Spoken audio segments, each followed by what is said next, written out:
마태복음 1장 6절부터 11절까지의 말씀 짧으니까 같이 읽겠습니다.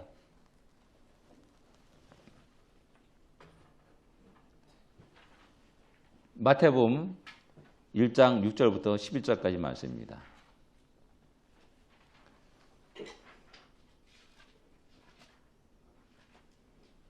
짧으니까 같이 읽겠습니다. 이새는 다윗 왕을 낳으니라. 다윗은 우리아의 아내에게서 솔로몬을 낳고 솔로몬은 르호보암을 낳고 르호보암은 아비야를 낳고 아비야는 아사를 낳고 아사는 여호사밧을 낳고 여호사밧은 요람을 낳고 요람은 우시아를 낳고 우시아는 요담을 낳고 요담은 아하스를 낳고 아하스는 히스기야를 낳고 히스기야는 므낫세를 낳고 므낫세는 아몬을 낳고 아몬은 요시아를 낳고 바벨론으로 사로잡혀 갈 때 요시아는 여고냐와 그의 형제들을 낳으니라. 아멘. 예. 작년에 2월 달에 이제 두 번에 걸쳐서 마태복음 1장을 말씀드렸습니다. 예. 그러다가 이제 마지막으로 이제 세 번째 설교를 하려다가 좀 부담이 되었습니다. 그래서 다음으로 미루다가 지금 오늘에서야 비로소 이제 다시 그 세 번째 말씀을 전하게 됩니다. 이 성경 전체를 통해서 이 족보로 시작하는 성경은 역대상과 마태복음뿐입니다. 두 책 모두에게 다 우리가 알 수 없는 수많은 사람들 이름이 쭉 나열되어 있습니다. 이 역대상에는 특별히 9장까지 아주 그 이름들이 그냥 엄청나게 나옵니다. 그래서 참 하나님 왜 이런 이름들을 이렇게 기록해 놓으셨을까 하는 그런 생각이 들 때가 종종 있습니다. 또 이게 역시 마태복음에서는 우리가 이해할 수 있는 부분이 또 이렇게 오늘 본문이라 할 수가 있습니다. 이상하게 생각한 사람이 있습니까? 이 본문을? 저는 이제 신앙생활하면서 또 성경을 읽으면서 이해할 수 없던 부분이 오늘 본문의 말씀입니다. 좀 답답한 그런 느낌이 들 때가 한두 번이 아니었습니다. 왜 그러냐면은 중간에 가다가 빠진 이름이 있습니다. 예, 삭제된 이름이라 이렇게 말할 수 있습니다. 하나님의 감동으로, 성령의 감동으로 기록된 성경인데 왜 하나님은 이의 이름을 뺐을까? 그 이름을 빼신 하나님의 의도는 과연 무엇일까라는 이 질문이 지금까지 참 저의 마음에 무거운 짐이 되었던 겁니다. 과연 그들이 공동체는 과연 무엇일까라는 의문이 계속 되었습니다. 어떻게 보면 하나님 내게 주신 퀴즈라고 이렇게 생각했습니다. 하나님의 퀴즈. 그러면서 또 이렇게 하나하나 그 퀴즈를 풀어보려고 생각날 때마다 다시 또 이렇게 기도하면서 또 성경을 읽어보고 또 찾아보고 하는 그런 일이 계속 반복되어 왔습니다. 오늘 그 하나님의 퀴즈를 좀 하나하나 풀어볼까 합니다. 그래서 이 빠진 이름, 삭제된 이름이 누구냐라는 겁니다. 빠진 이름들은 요람부터 우시아 사이에 있는 아하시아, 그 다음에 요하스, 그 다음에 아마샤 이 사람과 또 이제 요시아와 여고냐 사이에 여호야김이라고 하는 사람입니다. 네 명이 빠진 겁니다. 과연 이들이 빠진 이유는 무엇일까요? 왜 이런 왕의 이름을 뺐을까요? 그들이 악한 왕이라서 뺐을까요? 성경은 빠진 이들 모두가 다 악한 왕으로 기록하고 있지 않습니다. 요아스하고 아마샤는 선한 왕으로 기록하고 있습니다. 아하시아, 이제 빠진 사람 아하시아. 그는 요람의 아들입니다. 그의 어머니는 이세벨의 딸인 아달랴입니다. 이제 머릿속에 딱 그려지죠? 아달랴. 이 아달랴는 유다 왕국의 씨를 멸하고 7년 동안 유다 왕국을 통치한 여왕이라 할 정도 그런 사람이었습니다. 그리고 아하시아는 그의 아들로 1년을 유다를 통치하게 됩니다. 그리고 요아스는 바로 아하시아의 아들입니다. 그러니까 아달랴로 생각하면 손자입니다. 손자. 근데 아달랴는 자기 자식이고 뭐 없습니다. 전부 싸그리에 다 유다 왕가의 씨를 멸하려고 하였습니다. 그때 극적으로 살아남은 사람이 이 요아스였습니다. 대상 여호야다에 의해서 7년을 성전에서 보호를 받고 살아가게 됩니다. 그리고 7살 때 이제 드디어 왕위에 오르게 됩니다. 그래서 40년을 갖다가 유다를 통치하게 됩니다. 근데 요아스는 이게 여호야다가 죽은 후에 유대 방백의 말을 듣고 여호와전을 버리고 아세라 목상과 우산을 섬겼다라고 역대하 24장은 이게 증거하고 있습니다. 그리고 그 이후에도 이제 선지자의 말을 경고를 듣지 않았다. 그리고 여호야다의 아들 스가랴의 경고도 묵살하고 그를 여호와의 전 뜰에서 돌로 쳐 죽이는 그런 아주 악독한 일을 행하고 맙니다.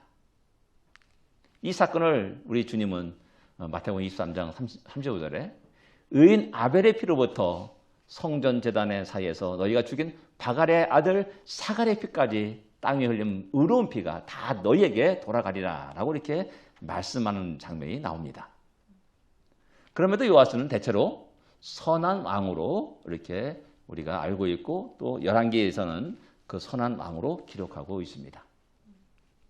이 아마샤는 요아스의 아들입니다. 29년을 통치합니다. 그는 여호와 보시기에 정직히 행하였다 이렇게 말합니다. 그러나 온전한 마음으로 행하지 아니했다라고 또 역대하 25장 2절에 기록하고 있습니다. 대체로 선한 왕으로 이게 우리가 알고 있고 기록되고 있습니다.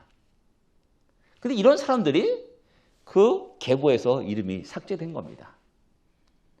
이들보다 더 악한 왕이 여기 1장에 쭉 기록된 사람들 가운데 여러 명이 나옵니다. 르호보암도 그렇고요. 그 아들 아비야도 그렇고요. 그다음에 요람, 아까 말했듯이 아하시아 왕의 아버지 요람도 자기 형제를 다 죽이고 다 죽여버립니다. 자기 형제들을. 여호사밧의 아들입니다.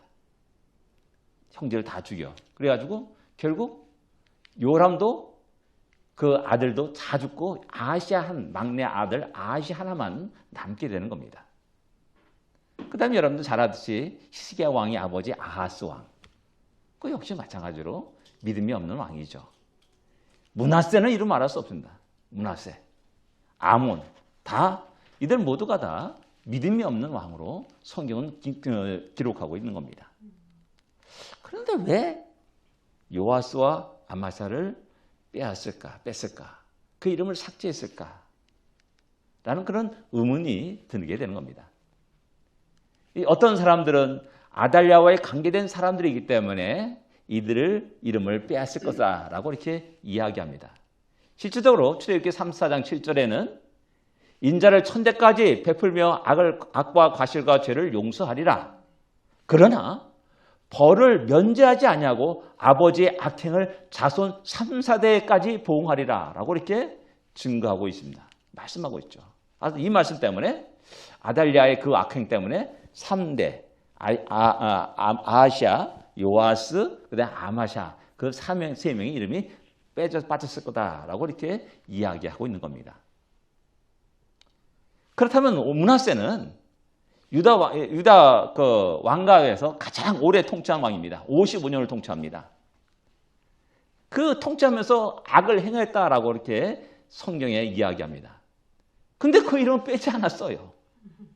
참 이해할 수 없는 부분입니다. 므낫세가 얼마나 악한 왕이었냐면은 열왕기하 24장 3절 4절에 이렇게 말합니다. 이 일이 유다에 임함은 재앙입니다. 곧 여호와의 말씀대로 그들을 자기 앞에서 물리치고자 하심이니 이는 므낫세의 지은 죄 때문이며 므낫세의 지은 죄 때문에 여호와김 때 전쟁에 패해가지고 전부 다 포로가 되고 많은 사람이 포로가 되고 성전의 모든 기물들이 빼앗기는 그런 일들이 일어난다는 겁니다. 또 그가 무죄한 자의 피를 흘려 그의 피가 예루살렘에 가득하게 하였습니다. 라고 말합니다. 무죄한 자의 피가 가득하였다는 겁니다. 그래서 여호와께서 사하기를 즐기하지 아니했다라고 그게 증거하고 있습니다. 므낫세의 죄악이 얼마나 크면은 하나님이 진노 그걸 갖다 절대 사하지 않겠다라고 이렇게 말씀하는 겁니다. 그래서 므낫세의 죄 때문에 유다 왕국이 멸망당했다라고 이렇게 말을 하고 있는 겁니다. 그런데도 므낫세 이름이 그 계보에 더 이름이 올려 있다는 겁니다. 이런 모습이 납득이 안 되고요, 이해가 안 되는 겁니다. 전설에 의하면은 이새야 선지자가 므낫세에 의해서 잔인하게 죽임을 당했다라고 이렇게 전해주고 있습니다. 그런 왕이 므낫세예요. 그래서 역대기를 보면은 나중에 회개해가지고 막 우상을 없애고 하는 그런 장면이 나와요.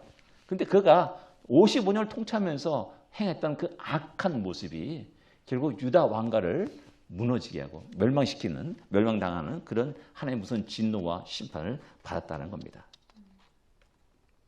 어떻게 이런 일이 일어날 수 있는가? 이것을 통해서 우리는 무엇을 생각하되며 무엇을 할 수 있는가라는 겁니다. 마태복음 1장의 계보를 통해서 우리의 생각과 하나님의 생각이 완전히 다르다는 것을 우리는 깨달아야 됩니다. 우리라면은 누구를 빼고 누구의 이름을 집어넣겠습니까? 선한 왕, 믿음이 좋은 왕의 이름을 다 위에 올려놓고 믿음이 없는 왕들은 전부 다 기록하지 않는 것이 우리의 생각이고 그것이 정당하다고 생각합니다.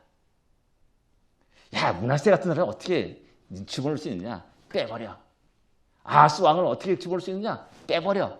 이렇게 생각하고 여호사밧, 다윗, 솔로몬, 여호사밧, 아사 이런 사람 이름 쫙 하면 되지 않느냐라고 이렇게 생각합니다. 그런데 하나님은 악한 왕이고 믿음이 없는 왕이라 할지라도 그 계보에 이름을 기록하라라고 말씀하는 겁니다. 어쩌면 가장 거룩한 예수님의 족보에 그 이름이 기록되는 겁니다. 우리는 이해할 수 없습니다. 저도 이해하지 못했습니다. 여러분들은 과연 그 일을 이해할 수 있냐라는 겁니다. 무조건 아멘으로 그냥 받아들여 라고 해도 뭔가 우리 마음에 깨르직한 부분은 남아있다는 겁니다. 어쩌면은 이해하지 못하는 것이 아니라 우리의 기준이 이미 딱 정해진 것은 아닌가라는 생각을 하게 됩니다. 그래서 우리는 하나님의 생각과 뜻을 거부하고 있는 것은 아닌가라는 생각도 해봐야 됩니다. 실제로 성경에는 우리의 생각과 다른 많은 부분들을 쉽게 발견할 수 있습니다. 대표적인 게 이제 아론입니다. 이스라엘 역사의 최초의 대제사장 아론. 그는 시내산에서 금송아지를 조각해서 만든 사람입니다. 그리고 모든 사람 앞에서 이가 너희를 인도하는 신이다라고 선포한 사람입니다. 그런데 그가 초대 대지상이 되었습니다. 과연 대지상이 될 자격이 있다라고 생각됩니까? 지금 같다면 난리 나겠죠. 물러나라고 데모도 하고 그러겠죠. 사사 삼손은 어떻습니까? 그는 나신으로 태어났습니다. 포도에서 나온 것은 모든 걸 먹지 말아야 됩니다. 나실은 절대 죽음을 만지면 안 됩니다. 그런데 그는 나실인의 그 규례를 쉽게 범했습니다. 술도 마시고 기생과 또 만나서 또 놀기도 하고 그 다음에 죽음도 만지고 하는 이런 나실의 규례를 다 어겨버립니다. 그런데 하나님 그를 사사로 세우십니다. 우리 생각과 전혀 다른 하나님의 결정을 우리는 보게 되는 겁니다. 이스라엘 역사에 가장 찬란한 왕국을 세운 다윗. 그는 또 어떻습니까? 우리의 아내 밧세바를 취하여 빼앗습니다. 그리고 우리아를 전쟁터에 보내서 죽이게 됩니다. 과연 이런 사람이 어떻게 하나님의 마음에 합한 자가 될 수 있는가? 라는 그런 퀘스천 마크 의문을 하지 않을 수 없는 겁니다. 우리의 생각과 하나님의 결정과 하나님이 이끌어 가시는 그 방향이 완전히 다른 많은 것들을 보게 되는 겁니다. 역시 요나 선지도 마찬가지입니다. 우리 여러분은 선지자 한다면은 하나님이 어떤 명령을 하든지 절대 복종하는 그 모습을 우리는 선지서를 통해서 우리는 찾아볼 수가 있습니다. 벌거벗으라면 벌거벗고 다니는 겁니다. 야, 왼쪽에 누워가지고 뭐 30일 동안 어떻게 뭐 이거 먹고 저거 먹고 막 하나 그대로 하는 겁니다. 에스겔이 이렇게 명령했잖아요. 그 요나는 독특한 선지자입니다. 니네로 가라가니까는 영 기분이 안 좋아요. 그래서 다시스로 가서는 배를 타고 도망가 버립니다. 절대 복종해야 될 선지자가 하나님의 명령과 뜻을 거역합니다. 하나님의 뜻과 생각에 동의할 수 없다는 말이죠. 그래서 도망가죠. 도망가는 그를 하나님은 추적해가지고 풍랑을 일으켜서 그를 항복시킵니다. 그리고 다시 니느웨로 보내게 됩니다. 억지로 가는 거죠. 뭐 기분 좋아서 가는 거겠습니까? 죽지 않게 해서 가는 거죠. 가가지고 하루 외쳤습니다. 그게 놀라운 역사가 일어났지 않습니까? 니느웨가 막 뒤집어지는 역사가 일어납니다. 동물도 금식하게 만들어 버렸습니다. 그래서 하나님은 니느웨를 멸망시키려고 하는 뜻을 접고 그들의 회개를 보고 그들을 살려줍니다. 그것이 또 너무 괴로운 겁니다. 하나님 왜 니느웨 멸망시키지 않습니까? 니느웨 멸망시키려는 모습을 보려고 성 밖에 나가서 그 쳐다보고 있는 겁니다. 나 죽여주시옵소서 라고 이렇게 말하기도 합니다. 끝까지 하나님의 뜻과 계획과 생각을 갖다가 거부하는 요나의 모습을 보게 되는 겁니다. 이렇듯 우리의 생각과 하나님의 생각이 너무나 다름을 성경에서 쉽게 찾아볼 수 있습니다. 마태복음 1장의 계보가 바로 그 사실을 우리에게 이야기해 주고 있는 겁니다. 여기 계보에 나오는 많은 이름들을 우리가 동의할 수 없기 때문에 우리는 성경이 잘못되었다라고 생각하는 경향들이 있습니다.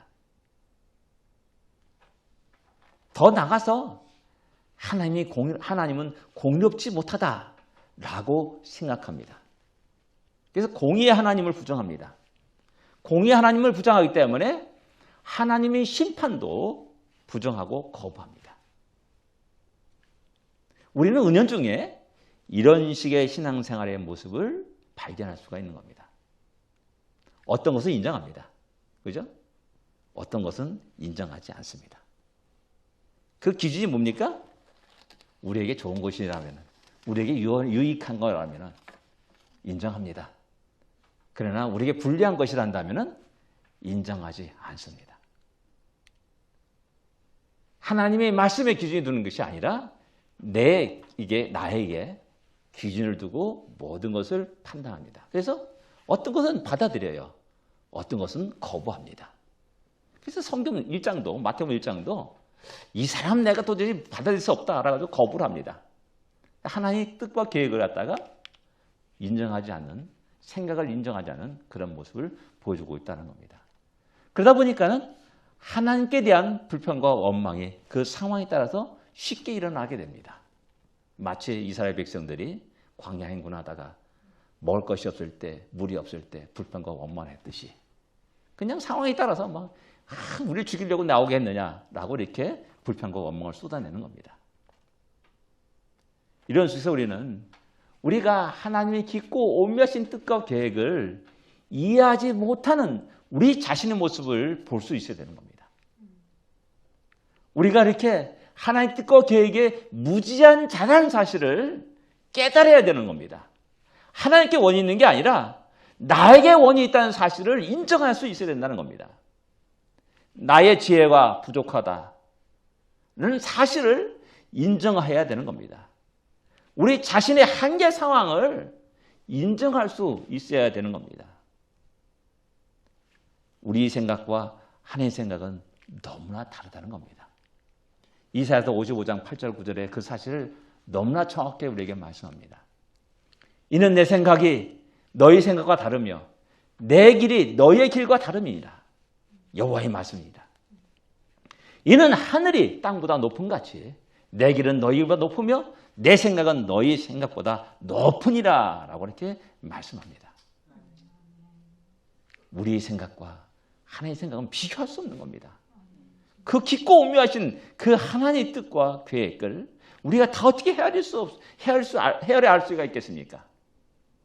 그 나의 영적인 무지를 인정해야 되고 내 지식이 부족하고 내 지혜가 부족하다는 것을 인정해야 되고 할 살이 많든 못한 그런 인생을 살아가는 나의 한계성을 갖다가 우리들의 한계성을 갖다가 인정할 때 드디어 하나님이 깊고 오묘하신 뜻을 볼 수가 있게 되는 겁니다. 그래서 로마서 11장 33절에 사도 바울이 이렇게 말합니다. 깊도다 하나님이 지혜와 지식이 부유하며 그의 판단을 헤아릴 수 없도다.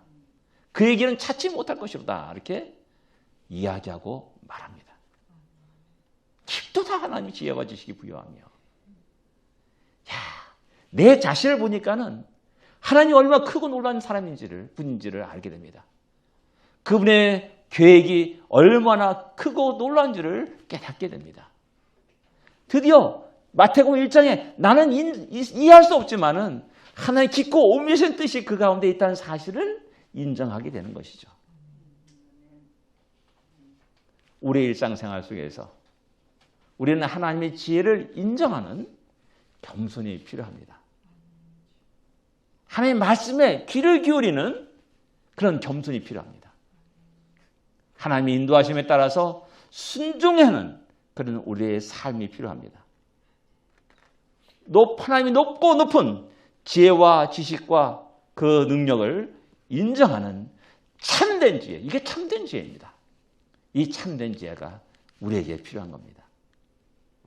내가 가진 지식과 지혜와 경험들, 능력의 실체가 과연 어떠합니까? 대단하다고 생각합니까? 아닙니다. 보잘것없다는 사실입니다. 그때서야 비로소 하나님의 경륜과 지혜와 능력을 보게 되는 겁니다. 욥은 고난 가운데서 하나님을 대면하기를 원했습니다. 자기의 어려움을 인정받기를 간절히 원했습니다. 제 친구들 끝없이 논쟁을 하면서 그 사실을 계속 이야기했습니다. 그런데 하나님이 그에게 나타나서 하시는 말씀이 무엇입니까? 욥기 38장부터 42장까지 내용이 쭉 나왔는데 거기서 하나님은 욥에게 질문합니다. 너 그때 어디 있었냐라는 겁니다. 내가 천지 만물을 지을 때 너 그때 어디 있었느냐라는 겁니다. 존재하지도 않았습니다. 너 아느냐? 너 그것을 거둔 자가 누구냐? 네가 할 수 있느냐? 네가 했느냐? 네가 그 모든 생물들을 동물들을 먹였느냐? 그들에게 그 큰 힘과 능력을 주었느냐? 가만히 보니까는 내가 한 일이 아무것도 없는 겁니다. 욥이 한 일이 아무것도 없는 겁니다. 그럼에도 불구하고 우리는 내 힘을 자랑합니다. 내 지혜를 자랑합니다. 내 지식을 자랑합니다. 세상 모든 걸 다 할 수 있냐? 그렇게 떵떵거리면서 교만하게 살아가고 하나님이 깊고 오묘하신 지혜와 능력과 권능을 인정하지 않고 거부합니다. 하나님이 공의를 부정합니다. 하나님 심판도 부정해버립니다. 우리는 겸손히 깊고 오묘하신 하나님의 뜻을 깨닫고 그분 뜻 앞에 무릎을 꿇을 필요가 있다는 사실입니다. 또 우리가 생각할 수 있는 것은 이 계보를 통해서 이 생명의 하나님임을 다시 한번 확인하게 됩니다. 이름이 삭제된 사람들의 공통점이 무엇인지 아십니까? 무엇이라고 생각합니까? 아하시아, 요아스, 아마샤. 이 세 사람은 모두 반란에 의해서 죽임을 당한 왕들입니다. 공통적이 똑같습니다. 아하시아는 북왕국 이스라엘 왕 여호람을 문명 갔다가 예후 장군의 반란에 의해서 도망치다가 붙잡혀 죽음을 당한 왕이 아하시아입니다. 요아스는 여호와다가 살았을 때 좋은 종교개혁을 단행했지만은 여호와다가 죽고 아까 말했듯이 방백들의 말을 듣고 아세라 우상을 섬겼던 그런 왕이 됩니다. 그리고 스가랴, 그 아들 스가랴를 성전에서 죽입니다. 그리고 그래서 암몬 여인 시므리의 아들 사밧과 모압 여인 시므리의 아들 여호사밧의 반란에 의해서 죽임을 당합니다. 아마샤도 마찬가지입니다. 아마샤도 보기에는 하나님 여호와 보기에는 정직하게 해야 했다라고 이렇게 이야기합니다. 또 성실하게 하나님이 말씀대로 살아가는 왕입니다. 근데 교만에 빠집니다. 에돔과의 전쟁에서 승리합니다. 와, 네가 승리했다. 그 승리함 속에서 그들이 갖고 있는 우상을 가지고 옵니다. 그리고 자기 신으로 세우고 그 앞에 경배하고 절하는 이 엄청난 죄를 범하고 맙니다. 참 재밌어요. 이 교만에 빠지게 되면요, 이 보이는 게 없는 것 같아요. 하나님도 안 보여요. 이 교만에 빠지게 되면 하나님이 안 보여요. 그 이상하게 우상은 보여요. 그 앞에 절을 해요. 참 이상한 일이 일어나는 겁니다. 그래서 예루살렘에서 무리들이 반란을 일으킵니다. 그래서 야기스로 도망가다가 붙잡혀서 죽게 됩니다. 이것이 아마샤가 최후의 모습입니다. 요시앙도 죽었다는데 요시앙은 약간 상황이 다릅니다. 요시앙은 반란에 의해서 죽음을 당한 것이 아니라 애굽왕 느고의 진군을 막다가 그 전쟁에서 패하여서 부상을 당합니다. 그래서 빨리 도망가자 하다가 도중에 죽게 됩니다. 그러니까 이 반란에 의해서 죽은 예는 아니라는 사실입니다. 이 반역에 의해서 죽임을 당한 왕, 이것이 아하시야, 요아스, 아마샤입니다. 이게 왜 중요하냐면은 성경은 죽음을 부정한 것으로 여깁니다. 그래서 나시리는 어떤 죽음도 만져서는 안 된다라고 규정합니다. 사람이나 동물이나 곤충의 사체까지라도 만져서는 안 된다라고 규정합니다. 율법에서도 마찬가지로 죽음을 만진 자는 부정한 자로 여겼습니다. 그래서 전쟁에 나갔다는 자들은 죽음을 만졌지 않습니까? 피를 흘렸지 않습니까?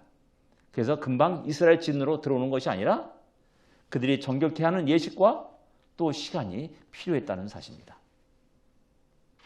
왜냐하면 우리 하나님은 생명의 하나님이신 대보에 이 죽음이 끼어서는 안 된다라는 사실입니다. 우리 하나님은 생명을 사랑하시고 생명을 기준히 여기시고 생명의 역동함을 보기를 원하시는 겁니다. 그리고 여호야김 왕은 또 약간 다릅니다. 여호야김은 처음으로 바벨론의 포로가 되어서 끌려가서 죽임을 당한 왕입니다. 죽은 왕입니다. 그 시대에 수많은 사람들이 바벨론 포로로 끌려갔습니다. 다니엘도 그중 한 사람이었습니다. 여호야김 왕 때 성전에 바벨론에 의해서 더럽혀졌고 성전의 기물들이 약탈당했습니다. 여호야김 왕 때 하나님의 영광이 땅에 떨어졌습니다. 하나님의 이름이 모욕을 당했습니다. 하나님의 백성이 치욕을 당했습니다. 아마도 그래서 하나님은 그 여호야김 이름을 그 거룩한 족보에 계보에 빼앗지 않았나는 생각을 하게 됩니다. 그 중요한 것은 이 사실을 우리의 삶 현장에서 어떻게 적용할 것이냐는 사실입니다. 이 사실이 어떻게 우리에게 은혜가 되냐라는 겁니다. 우리는 죽은 자가 아니라 살아있는 자입니다. 우리는 이 땅의 인생뿐인 인생을 살아가는 자들이 아니라 영원한 영생을 소유한 자들입니다. 예수 그리스도로 말미암아 그 생명을 품고 사는 자들입니다. 그렇다면 생명은 생명을 낳게 됩니다. 죽은 자는 결코 생명을 낳을 수 없습니다. 하늘의 미랄이 땅에 떨어져서 30배, 60배, 100배의 결실을 맺는 것은 그 하늘의 미랄이 살아있기 때문이었습니다. 생명이 있기 때문이었습니다.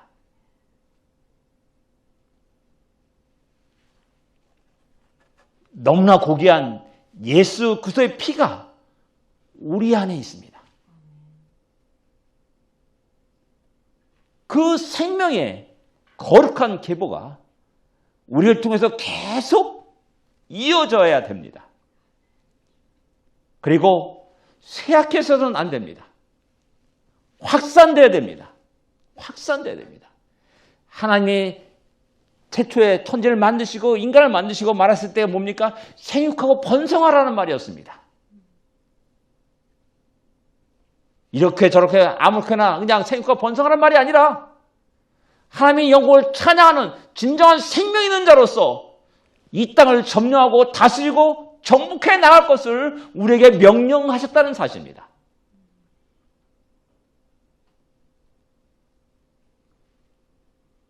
이 일장의 계보를 통해서 생명이 계속 낳고 하면서 그리고 결국 하나님의 뜻을 이뤄가는 그런 모습을 우리에게 보여주고 있는 겁니다.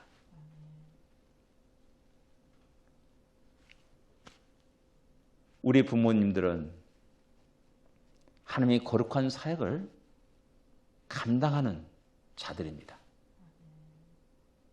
우리 자녀들에게 주의 말씀으로 양육합니다. 그리고 그 자녀들을 가슴에 품고 그 자녀들을 축복합니다. 예수의 이름으로 축복합니다. 왜? 생명이 계속 되기를, 전달되기를 원하기 때문이었습니다. 내가 아무리 잘되고 아무리 큰 지위와 명예를 갖는다 할지라도 내 자손들이, 내 아들과 딸들이 주를 부인하고 알지 못하고 섬기지 않는다면, 예배드리지 않는다면 과연 그것이 바른 모습이냐라는 겁니다. 하나님은 그렇게 우리 안에 있는 그 생명을 사랑하십니다. 그리고 그 생명이 계속 이어지기를 원하십니다. 그리고 하나님 나라가 이 땅에 든든히 세워지기를 원합니다. 우리가 바로 그 거룩한 일에 바르게 동참할 수 있기를 원합니다.